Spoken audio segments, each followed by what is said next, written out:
Gwalior high court के प्रांगण में बाबा साहब डॉक्टर अम्बेडकर की मूर्ति को लेकर के देश भर के अम्बेडकरवादी आंदोलित हैं। जिस प्रकार से मनुवादियों ने बाबा साहब डॉक्टर अम्बेडकर के नाम को लेकर के, उनके कद को लेकर के जो बदतमीजी की है, उससे लेकर के भीम आर्मी के राष्ट्रीय अध्यक्ष विनय रतन ने हाल ही के दिनों में ग्वालियर में की सड़कों पर पहुंच करके, ग्वालियर में पहुंच करके जो अल्टीमेटम 1 महीने का दिया है, उसको कैसे देखा जा रहा है और देश भर के अम्बेडकरवादी भीम आर्मी के इस आह्वान को कैसे देखते हैं? नमस्कार, मैं राहुल नागपाल और आप देख रहे हैं सोशल मीडिया। मेरे साथ आज़ाद समाज पार्टी के लीगल सेल के चेयरमैन एमएस आर्य साहब हैं, और क्योंकि वो वकील भी हैं और वकीलों के साथ में विवाद है और कानून से जुड़ा हुआ मामला है, क्या कारण है कि चीफ जस्टिस सुरेश कुमार कैत के आदेश को भी मनुवादी वकील मानने को तैयार नहीं है। आर्य साहब, स्वागत है आपका। सवाल यही निकल कर के आता है कि बाबा साहब डॉक्टर अम्बेडकर की मूर्ति से इतनी दिक्कत कि मनुवादी वकील जो है अनिल मिश्रा और तमाम जो लोग हैं वो लगाने को तैयार नहीं है। राहुल नागपाल जी, आपका बहुत बहुत धन्यवाद। आपके चैनल के माध्यम से सभी को धन्यवाद और सभी को मेरा जय भीम।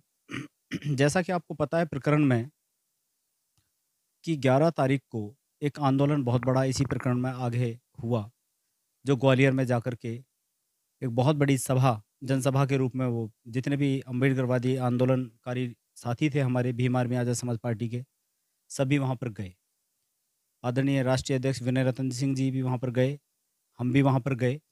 जाकर के व्यवस्था देखी तो वहाँ के जो मनुवादी लोग हैं, खासकर ऐसे लोग जिनके दिमाग में बिल्कुल गोबर भरा हुआ है, जिनको ये शर्म तक नहीं आ रही है कि माननीय न्यायालय ने, माननीय सुरेश कुमार कैत जी ने, जो वहाँ के चीफ जस्टिस रहे हैं हाई कोर्ट के, उनका आदेश है, पूरी कमेटियों के प्रॉपर वहाँ पर मिनट्स ऑफ मीटिंग्स हैं, सारी चीज़ें, सारी प्रक्रिया कंप्लीट होने के बावजूद भी वो मनुवादी मानसिकता के कुछ वकील मूर्ति लगने का विरोध कर रहे हैं। हम उनका विरोध करते हैं और उनके इस कार्य को कंडेम करते हैं। और मैं आपके माध्यम से एक बात और कहना चाहूँगा कि बाबा साहब की मूर्ति केवल बाबा साहब की मूर्ति नहीं है, एक क्रांति का आगाज भी है, एक संकेत भी है कि ये बहुजन समाज अब खड़ा हो गया है। और इस बहुजन समाज की आंधी में अधिवक्ता भी बहुत महत्वपूर्ण भूमिका निभा रहे हैं, निभाएंगे। और जितना इनकी पूरी आबादी नहीं होगी, इतने बहुजन समाज के अधिवक्ता होंगे। आपको मैं विश्वास दिला रहा हूँ इस बात का। इसलिए आपसे बात करने का जो उद्देश्य है वो ये भी है कि मामला अधिवक्ताओं के बीच का था। उधर बहुजन समाज के अधिवक्ता थे और उधर जो सवर्ण समाज के अधिवक्ता थे, और दोनों के बीच में विवाद हुआ और बाबा साहब को भी अपमानित किया गया। और अब तो ये भी कहने जाने लगा है कि डॉक्टर अम्बेडकर ने तो भारत का संविधान ही नहीं लिखा है, वो BN राव नामक एक व्यक्ति को उठा लाए कि संविधान तो उन्होंने लिखा था। तो ये जो आज़ादी के 80 साल के बाद में लगभग जिस प्रकार की घटनाक्रम मुल्क भर में चल रहा है, आपको लगता है कि कितना भी संविधान की बात कर लो, बहुजन समाज को इकट्ठा होने की बात कर लो, लेकिन अभी भी मनुवादी मानसिकता के लोग जो है वो कहीं ना कहीं हावी हैं? जी, बिल्कुल हावी हैं। और ये इस बात का संकेत भी है कि उनका हावी होना हमें सीधे-सीधे चुनौती दे रहा है। जो 85% हैं, जो 85% लोग हैं इस भारतवर्ष के, उनको सीधा-सीधा चुनौती दे रहा है कि आज 78 साल बाद भी आज़ादी के इन्होंने अपनी मानसिकता को नहीं सुधारा है। जबकि हमारे पूर्वजों ने, बाबा साहब डॉक्टर अम्बेडकर ने न्यायमूलक, समतामूलक समाज की स्थापना की है और संविधान में व्यवस्था की है कि इक्वल प्रोटेक्शन ऑफ लॉ और इक्वलिटी बिफोर लॉ, इसका प्रोविजन दिया है। लेकिन उन सारी चीज़ों को दरकिनार करते हुए ऐसे मानसिक रोगी व्यक्ति जो कानून के आदेश को, कोर्ट के आदेश को नहीं मान रहे हैं और सीधा सीधा विरोध कर रहे हैं, इनको हम मुंह तोड़ जवाब देंगे और इन्हीं की भाषा में देंगे। हमारे पूर्वजों ने हमें समझाया है कि आप शिक्षित बनो, संगठित रहो और संघर्ष करो। आज शिक्षित होकर के हजारों लाखों की तादाद में एडवोकेट साथी आपके इस बहुजन समाज से तैयार हो गए हैं। ये रोक नहीं पाएंगे, इतनी बड़ी आंधी होगी। और इनको वहीं पर जा करके हमारी बात मान के आदरणीय माननीय चीफ जस्टिस सुरेश कुमार कैत जी ने जो आदेश दिया है, जो उनका निर्णय है, उसको मानना पड़ेगा और उसके अंतर्गत मूर्ति वहां पर लगानी पड़ेगी।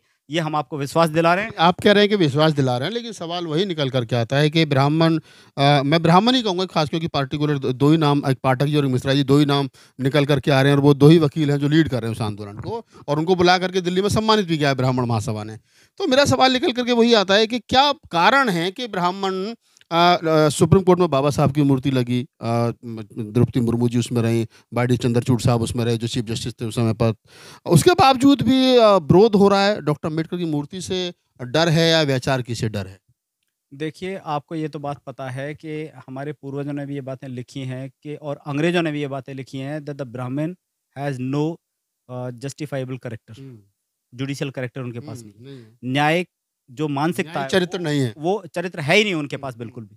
तो ये तो शुरू से अन्याय कर रहे हैं। हुँ, इस देश की जनता को बाँटने में इन्होंने कितना बड़ा अन्याय किया है, सारी जनता देख रही है। हुँ, जिस दिन बहुजन समाज की ये चीज़ समझ में आ जाएगी, उस दिन इनको बाहर खदेड़ देगी 2 मिनट में। हुँ, अब इनकी मानसिकता को रोकने का अब ये सही समय है बिल्कुल।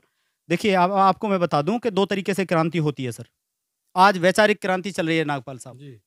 उस वैचारिक क्रांति को ये रोक नहीं पाएँगे।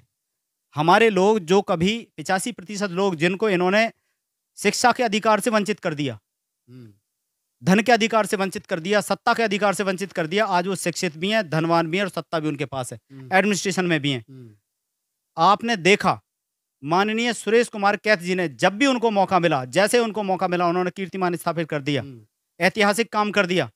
जब माननीय उच्चतम न्यायालय में बाबा साहब डॉक्टर अम्बेडकर जी की मूर्ति लग सकती है, हुँ। तो न्यायालय परिसर में उच्चतम न्यायालय में वो कह रहे हैं कि इससे माहौल खराब होगा, ऐसे तो हम राम की मूर्ति लगाएँगे, कृष्ण की मूर्ति लाएँगे, दलित समाज के लोग जो हैं वो अम्बेडकर को भगवान के रूप में मानते हैं, यहाँ पूजा शुरू हो जाएगी, उनका ये कहना है।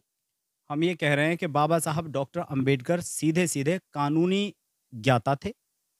बाबा साहब डॉक्टर अम्बेडकर ने इस देश की सही मायने में संरचना की है, समतामूलक समाज की स्थापना की है, भारत को कॉन्स्टिट्यूशन दिया है।